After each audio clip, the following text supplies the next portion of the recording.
This is Travis Wayne Goodsell, and in October 1890, President Wilford Woodruff, announcing for the second time the end of polygamy,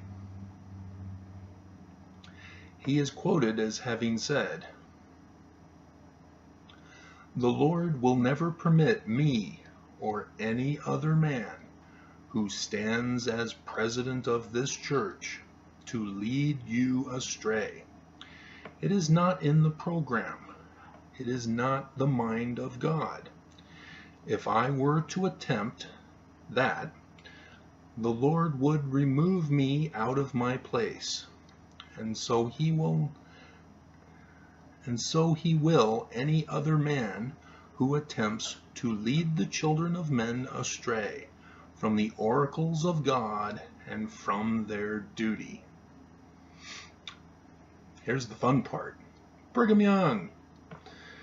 I won't talk about his murderous involvement in Joseph Smith's murder, many of the murders that occurred in the Mormon War, the murder of the Indians who lived in the Utah area, and of course the Mountain Meadows Massacre. So we won't talk about those. We'll talk about the other fun stuff that is documented and confirmed. Whoops.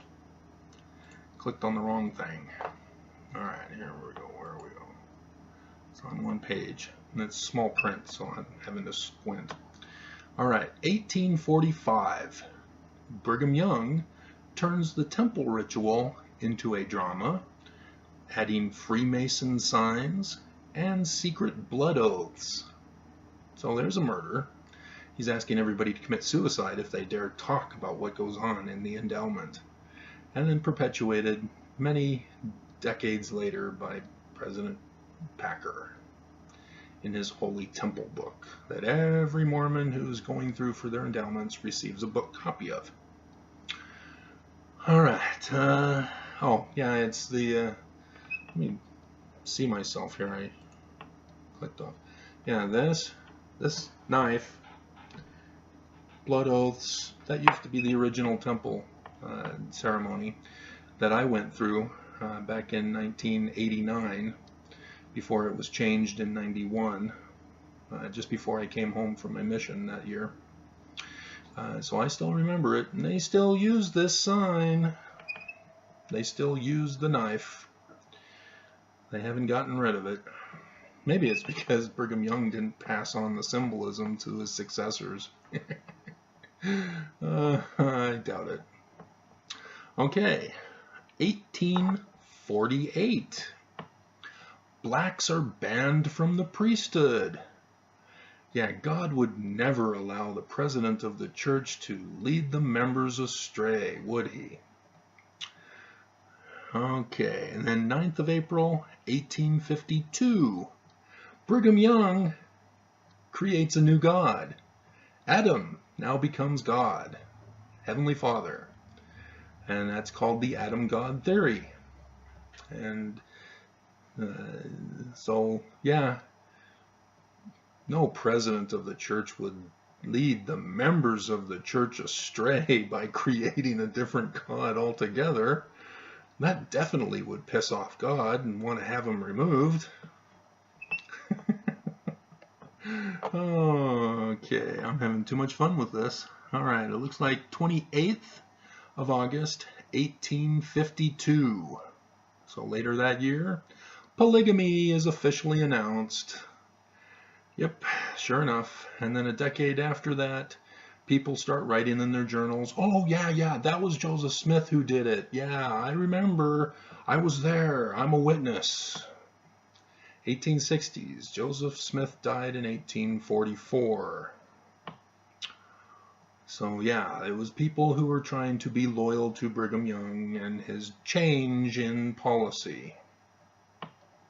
But the president of the church would never lead the Mormons astray.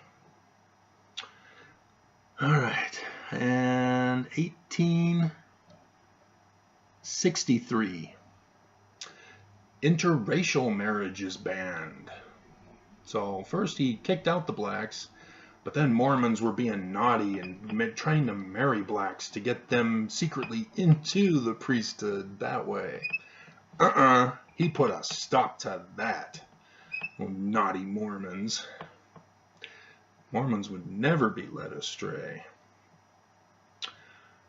And in 1877, right before he died, Brigham Young established a written text for the temple endowment. So his drama, his Freemason signs, and his secret blood oaths and Adam God were all included in this first text that he himself wrote and created. So yeah, there you go. If Mormons, you still don't get it, what's going on? You know, Wilford Woodruff, President Benson followed it up with his 17 points of presidents of the church. The prophet will never lead the members astray. Yet here it is, the pivotal Mormon who did all these things. And I didn't even talk about the murders that he was involved in. We aren't going to count those. We're just going to go over these points. Looks like 6 points. He won't lead the members of the church astray. It's not leading the members astray if a president does it. He can change whatever he wants, and it's not leading anybody astray. Seriously? When you teach people to hate, you're leading people astray. Plain and simple. I could have just used banning blacks from the priesthood. That alone should convince everybody. But that wasn't all he did. He changed the nature and character of God. He introduced polygamy and blamed Joseph Smith for it.